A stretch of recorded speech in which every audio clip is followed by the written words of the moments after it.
replante vite un petit peu le décor. On avait parlé de cette réunion lors d'un Parlons-en, et Silke de la FEANSA était présente ce jour-là aussi. Donc on avait déjà un peu expliqué l'enjeu, le projet, que c'était au niveau européen, qu'il y avait une réflexion qui était vraiment, qui démarrait et à laquelle on pouvait participer sur la participation. L'idée est de prendre les gens qui sont ici dans le Parlons-en et de les faire rencontrer les personnes qui sont là. Donc l'idée est de travailler avec un petit groupe de vous et de préparer des entretiens avec des décideurs politiques au niveau européen. En tant qu'ancienne SDF, moi, voir plus de sans-abri en 2015, je ne le vois pas du tout. Comment tenir compte et comment accompagner malgré tout les gens qui ne veulent rien, avec l'espoir qu'un jour ils changeront d'avis parce que quelque chose les aura sensibilisés. Mais c'est peut-être, je ne sais pas si c'est comme ça dans tous les pays européens, qu'on conserve une ouverture, aller vers même les gens qui ne veulent pas s'adresser au service. Donc, ça, il y en aura toujours qui vont dormir dehors parce que c'est leur choix à eux.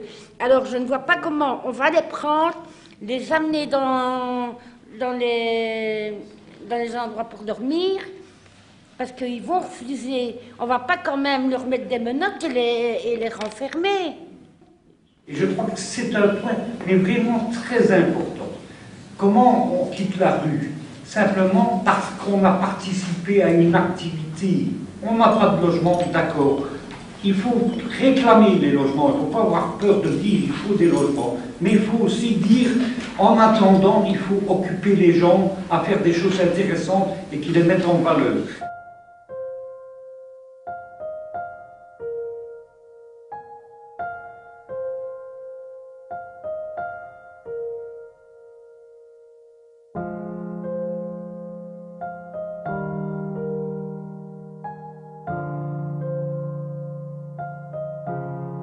Moi, je me suis retrouvée SDF en Espagne puisque je vivais là-bas depuis 7 ans. C'est déjà difficile de se retrouver SDF dans son propre pays, mais quand on est à l'étranger, c'est encore plus pire.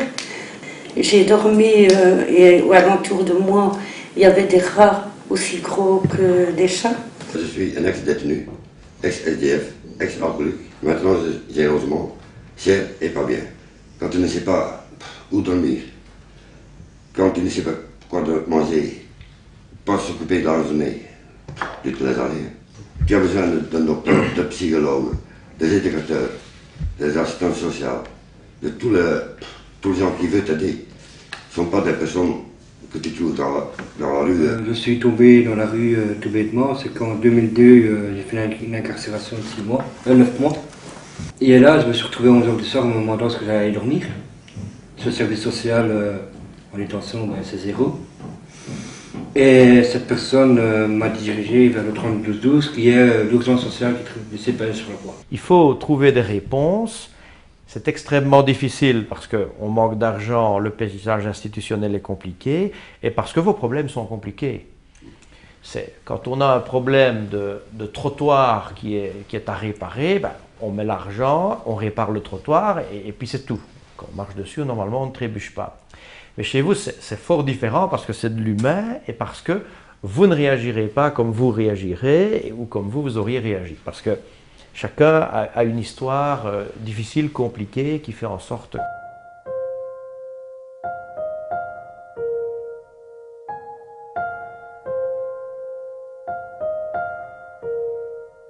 Moi, j'ai commencé en 2001 l'association Bonjour. C'est une association qui existe, des SDF et des ex-SDF, on travaille ensemble. C'est pour rendre visite à des gens qui sont hospitalisés, qui sont seuls, qui n'ont pas de famille, qui sont SDF ou ex-SDF, apporter des choses qu'ils n'ont besoin à l'hôpital. J'ai été très touchée aussi de ce que vous disiez sur l'aide que vous apportez dans les hôpitaux à ceux qui sont seuls. Et vous appelez ça Bonjour, je trouve ça un chouette Enfin, c'est simple. Le bonjour, c'est la première chose qu'on dit quand on voit quelqu'un. Et puis, il y a aussi développer la solidarité et la capacité pour des personnes qui ont elles-mêmes connu la difficulté, la rue, etc., qu'elles puissent elles aussi aider d'autres. Je pense que c'est sans doute les aides qui sont très très utiles et très précieuses aussi. Il y a 2 ans et demi d'ici, à ce que je monte moi-même mon atelier. Les Petits Doigts de Fée, c'est un atelier de raccommodage, broderie, tricot. Et alors pour les SDF et ceux de la CPS, on fait les réparations gratuitement. On donne notre savoir-faire à d'autres personnes. Nous avons remarqué, toutes les filles et moi, que c'est meilleur qu'un médicament, parce que quand on est en train de broder, on a le stress qui s'en va, parce que vivre dans une ville, c'est pas toujours évident. Et alors, on se regroupe. Mais là, vous avez évoqué des services sociaux d'intérêt général dont on ne parle pas assez. On parle des travailleurs dans le domaine de la santé, on parle des travailleurs dans le domaine de l'éducation, mais on ne parle pas assez des travailleurs qui sont dans le domaine de la réhabilitation sociale, de la création du lien, des travailleurs de la cohésion, on devrait dire. Voilà, moi c'est pour parler de la participation des utilisateurs. À Charleroi, une fois par mois, on a le Parlons-en. Donc le Parlons-en, c'est des personnes précaires ou des SDF qui peuvent venir discuter avec des travailleurs sociaux. Et ensemble, on essaye de trouver des solutions. Donc c'est vrai qu'on peut se dire, qu'est-ce que l'Europe peut faire pour ça? Moi, je suis comme vous, je pense que même si la question du logement ou la question des sans-abri n'est pas directement quelque chose sur lequel il y a une possibilité d'agir tout de suite à l'échelle européenne, il y a tout ce qu'on peut faire à côté pour soutenir les associations, pour soutenir les villes qui elles-mêmes s'engagent vis-à-vis des associations, pour soutenir dans le cadre de projets, des choses comme ce que vous demandez par exemple sur votre film ou sur le fait de pouvoir répondre aux questions sur votre film. Donc moi je ne crois pas qu'il faut attendre que l'Europe ait des compétences sur le logement ou sur la question des sans-abri pour essayer de répondre même modestement à certaines choses.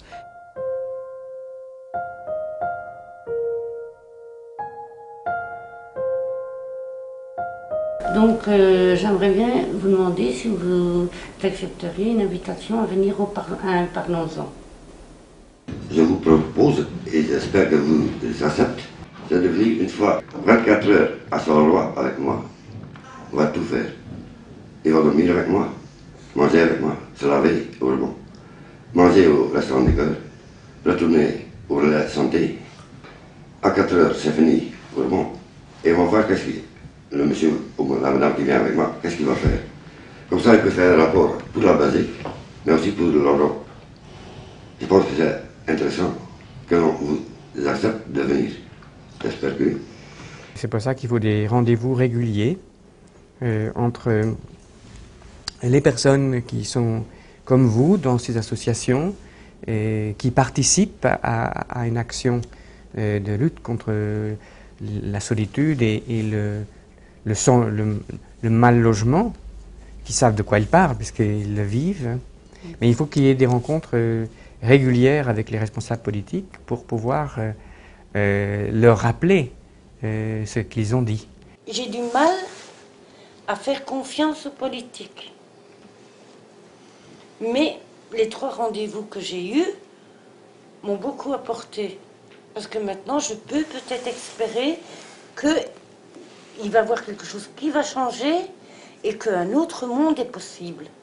Faire la pression sur le politique, c'est aussi un travail extrêmement utile et nécessaire. Peut-être certains, oui, s'en fichent, mais même pour ceux qui ne s'en fichent pas, ou qui trouvent que la question du logement, la question des exclus est quelque chose d'important, même pour ceux-là, ils ont besoin aussi que dans la rue, qu'on fasse entendre ça augmente un rapport de force quand on doit se battre pour quelque chose. Le Parlement européen fait quelque chose de magnifique. Le texte ici, la déclaration écrite, je ne sais pas si vous la connaissez. Je la connais. Ça, c'est magnifique. Moi, je vois ça, une locomotive. Seulement, il n'y a rien derrière, c'est ça le problème. Il ne faut plus avoir de sans-abri, il faut d'investissement dans le logement, et surtout dans le logement social. Je vous avoue qu'il faut un objectif et il faut se battre pour, mais je faut être honnête avec vous, moi, je n'y crois pas qu'en 2015, on aura solutionné tous les problèmes. Hein. Les Gordon Brown, les Sarkozy, les Merkel, ils doivent assumer comme un objectif fondamental de l'Union européenne qu'elle dit non à la pauvreté et qu'elle veut, si possible, éradiquer le sans-abrisme. C'est là que, quand Maurice dit le Parlement européen a fait quelque chose de bien avec cette déclaration pour 2015, parce que ce n'est pas du tout un rêve, ce serait matériellement possible d'obtenir un résultat significatif pour 2015.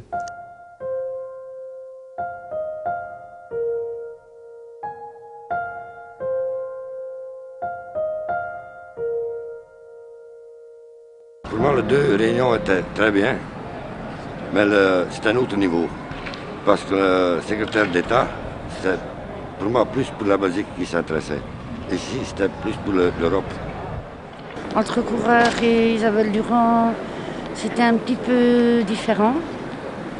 Mais j'ai très bien aimé tout ce que Madame Durand a dit à propos de tout ce qu'on fait. Donc, pour moi, c'est aussi bien l'un que l'autre. À part que chez M. Coureur, il me semble qu'on était plus attendus que ici. Je trouve que bon, on a bien écouté comme tous les politiques font, ils écoutent toujours très bien. Maintenant, c'est le problème, c'est mettre les lois d'application, et ça c'est tout à fait autre chose.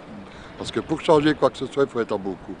Il faut que les gens se bougent eux-mêmes, qu'il y ait une solidarité entre nous, et alors les politiques bougeront.